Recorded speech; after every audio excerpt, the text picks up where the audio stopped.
dans deux contextes différents qui ont valu à Junior Xavier Ndondon et de Juste Olivier Atsamela, tous deux tradis patriciens, d'être interpellés ce week-end puis entendus par les services de la Direction générale des recherches et principalement la Direction des investigations et l'antenne anticriminelle. Les deux hommes sont accusés d'avoir tenu des propos jugés contraires à la loi. Suite à notre déclaration du 27 décembre 2025, les services de l'État, donc la DGR, m'ont interpellé pour que je puisse donner d'amples explications. À l'occasion de cette sortie dans un état spirituel, dans un environnement spirituel, nous avons tenu des propos qui ont pu heurter, choquer l'opinion nationale. Je suis ici parce que j'étais l'autorité à cause d'un passage télévisé que j'ai eu lors de l'émission Dieu en question où pendant les échanges houleux, j'ai eu un détournement de langage. Entendu pour deux faits séparés, mais... Oui, Gabonaises, Gabonais, bien le bonjour, bien le bonsoir. Malendi. Que la paix de notre Seigneur et Sauveur Jésus-Christ soit sur vous et avec vos esprits. J'ai dit, hein, vous là, les écans, venez un peu ici. Je ne vais pas durer avec vous, je vais une minute. Mazona, pourquoi Nabiabo soigne comme ça là? Pourquoi vous nous foutez la honte comme ça? Qui est? Ça dit que tout le Gabon, on est pratiquement 2 millions. Hein? Il y a plein de communautés, il y a plein d'ethnies. Bon, chacun a sa tradition. Hein? On va dire plus ou moins. Il y a des gens qui sont dans Melan, Mouri, Bouiti, machin, truc. Ok. Njobi, machin, ok. Ça dit que deux qu'on attrape, deux charlatans, deux charlatans, hein? Deux féticheurs, deux vendeurs d'illusions qu'on attrape.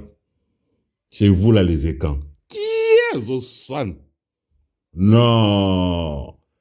Mais souvent, hein, quand les gens disent tout sauf les femmes, des fois ça me gêne un peu.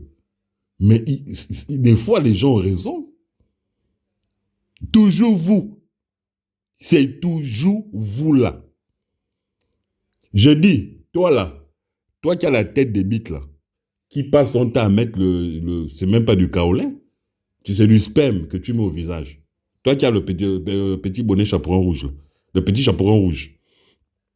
Toi tu mets ton sperme là, le sperme séché. Toi tu crois que tu connais la tradition plus que qui? Ouah.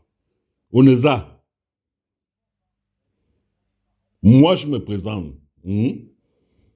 Voilà, Malendi. Je vais te dire quelque chose.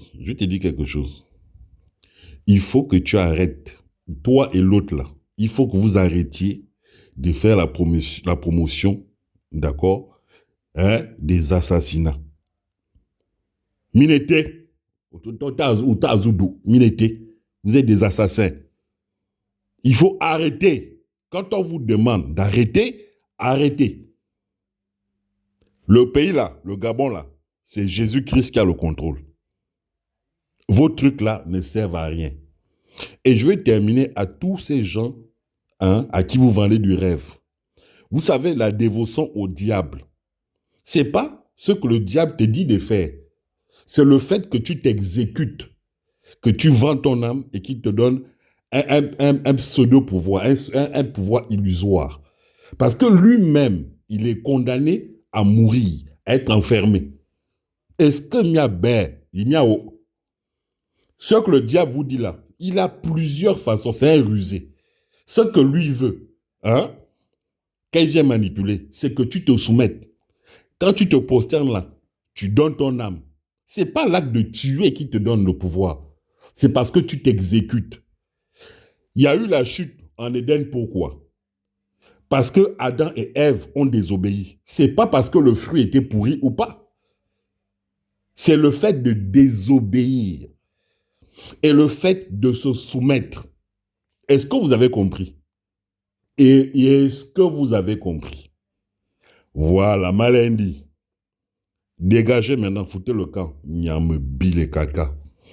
Moi, je voulais parler aux Gabonais sur, comme le titre de la vidéo l'indique, le maboulisme. Je vais dire, chers compatriotes, qu'est-ce que la BTT vous inspire? Quand vous dites la BTT, ça vous inspire quoi? Hein? Je dis, bon, quand on vous parle, par exemple, de l'ignorance intersidérale, ça vous parle, qu'est-ce que ça vous inspire? C'est au Gabon qu'on voit ça. Il n'y a qu'au Gabon qu'on voit ça. Depuis l'esclavage, tous nos chefs, nos représentants, chefs, parce qu'à l'époque, c'était les chefs des cantons, des villages, des campements. Quand les Blancs venaient là, tous se sont fait enculer parce qu'ils étaient bêtes. Ce n'est pas les couilles qui nous ont manqué, hein, parce qu'on a toujours eu des frères qui se lèvent, comme moi, Malendi, pour dire non. Mais ce sont les gens que vous dites que c'est le chef du village. Quand on fait l'historique de tous les chefs, hein, tous des couillons. Tous des couillons. Les gens viennent faire oui au roi Makoko. Quel roi Makoko? Si ce gars-là, il valait quelque chose, on ne serait pas là aujourd'hui. C'est tous des vendeurs d'illusions. On va prendre les indépendances. Déjà, qui vous donne les indépendances? Quand un pays est indépendant, c'est un qui dit « je suis indépendant ». Tu t'es libéré. Si c'est quelqu'un d'autre qui vient te donner ton indépendance, tu n'es pas indépendant.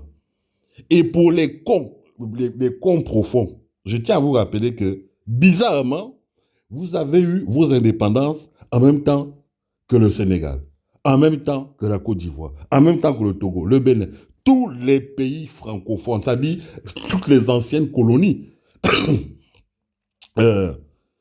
francophones. Ça veut dire quoi? Ça veut dire que le truc qui vous lie là, c'est la France. Il y a eu des accords qui ont été signés. Où sont les accords là? Moi, Malendi, en tant que citoyen, je veux voir. Est-ce que vous ne pensez pas qu'à un moment donné, ces accords-là sont désuets, ne sont plus adaptés? Ils ont signé ça à l'époque, c'était la forêt, la brousse. Les gens étaient des incultes notoires. On n'a pas l'instruction qu'on a aujourd'hui.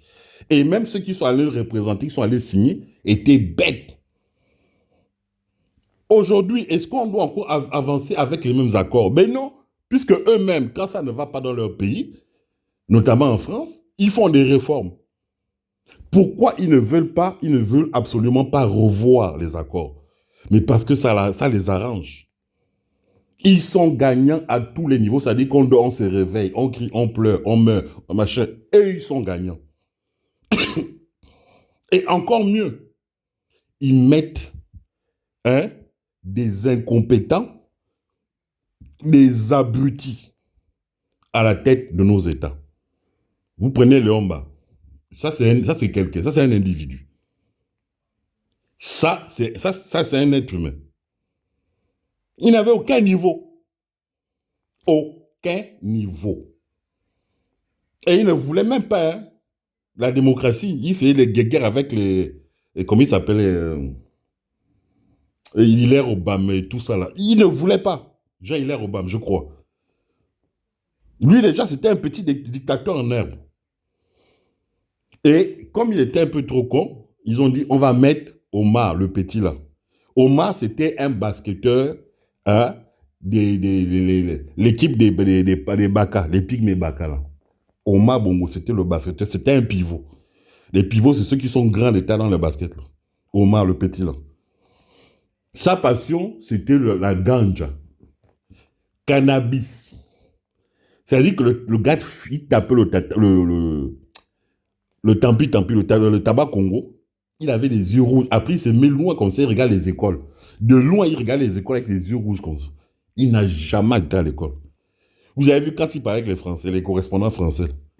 Des fois, il parlait comme ça, tellement lui, ça sort comme ça sort. Des fois, il leur parlait en lingala comme ça. Il commençait une phrase en français, après c'est le lingala qui sort.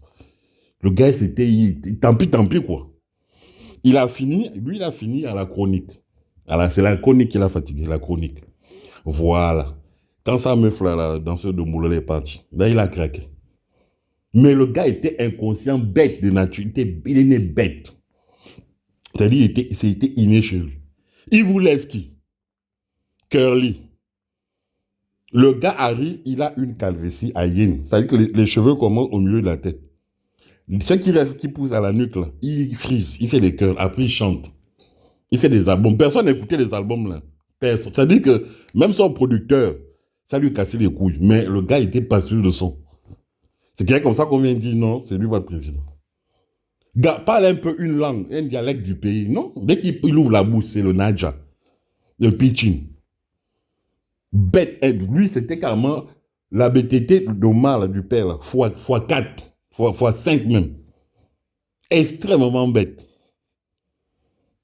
Voilà, c'est président Oye. Vous êtes là, Oye, Oye. Là, on vous dit, il y a les élections en 2023. Il y a eu 19 candidats. 19, ça veut dire que là, il y avait un réel engouement. On a une lumière, comme le professeur Abel Ondossa. Vous dites non. C'est le Kovo, là. Celui qui, on ne sait pas d'où il sort, le Kovo, là. Qui vient dire la vengeance, les physiques. C'est lui, là. C'est-à-dire que lui, il regardait, hein, il se mettait, par exemple, dans les guérites, tu sais, dans les trucs de l'armée, là. Hein, dans les casiers, il se met sur la guérite, il regarde l'école comme ça.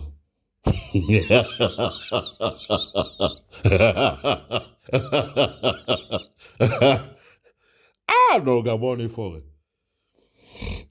C'est-à-dire que lui, c'est la fin de...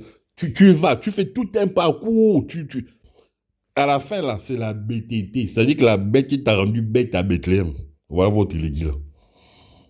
C'est-à-dire que lui, regarde, hein, regarde. Tu tapes le mot bête dans le dictionnaire, dans Google. Tu vois la photo d'Oligi.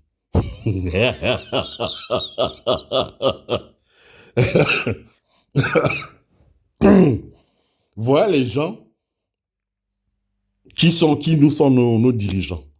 Mais je vous pose la question et je vais finir par là. Chers compatriotes, chers auditeurs, le fait qu'on ait des cancres comme ça à la tête de nos États, est-ce que vous ne trouvez pas quelque part que c'est calculé, c'est fait exprès? Ça fait les frais de qui? Ça fait les frais de qui? Quand il y a eu le coup d'État, les Français ne savaient pas trop. Hein. Quand il y a eu les élections, les Français ne savaient pas trop pour le scénario, ils n'étaient peut-être pas au courant, mais quand Oligui a fait le truc, son coming out, hein, et qu'il a ouvert la bouche, il a ouvert la gueule pour parler, Macron a dit « Eureka !» Eureka, on a trouvé la perle rare. Vous vous rappelez quand on était petit, hein, les billes là, la belette, tu vois, elle brille plus que les autres, elle est, tu vois, plus machin, plus pimpante que les autres, tu vois. Mais quand l'autre, la première phrase qu'il a fait, où il n'y avait même pas de sujet, même pas de verbe, Oligui, quand il parle, il n'y a pas de verbe. Quand Macron a vu ça, il a dit Eureka. Il dit, je vais remettre la France sur pied. La France qui est en plein déclin. Parce que les gens là, les mafieux français qui nous gouvernent, ils sont friands des incultes notoires. C'est pour ça que le Gabon est à terre. Ça, même ça là, vous n'arrivez pas à le comprendre. Il faut vous expliquer ça comment. Il faut vous l'expliquer comment. Ils n'ont pas intérêt à mettre quelqu'un qui est instruit. C'est laisser une opportunité qui perd pied. Et ça, c'est pour eux, c'est inconcevable. Ils préfèrent même, voilà, que le Gabon rentre en guerre, que de nous laisser une parcelle, un bout de terrain. Ils ne peuvent pas. Il faut qu'on vous parle, il faut qu'on vous dise. Moi, je vous dis, ça c'est l'histoire. Je n'invente rien, tout est vérifiable. Allez-y vous instruire. Vous savez, chers compatriotes, vous les négros là, hein, il y a un adage qui dit que si tu veux cacher quelque chose à un nègre, pour ne pas dire un sale nègre, hein, eh bien, il faut le mettre dans un livre. Et c'est vrai, vous êtes des fainéants, vous êtes des paresseux, vous n'êtes pas rigoureux. Et c'est pourquoi vous souffrez. Et notre Seigneur et Sauveur, Jésus-Christ, notre Maître, dans son enseignement, l'a dit. Vous mourrez pourquoi? À cause de la connaissance. C'était maladie. Continuez de soutenir vos bras cassés de présidents, vos pseudo-présidents. Continuez de soutenir vos pseudo-pères spirituels. Hein? Nous, on vous regarde. N'est-ce pas? Malindi. Vive le Gabon libre. Et que Dieu bénisse le peuple gabonais.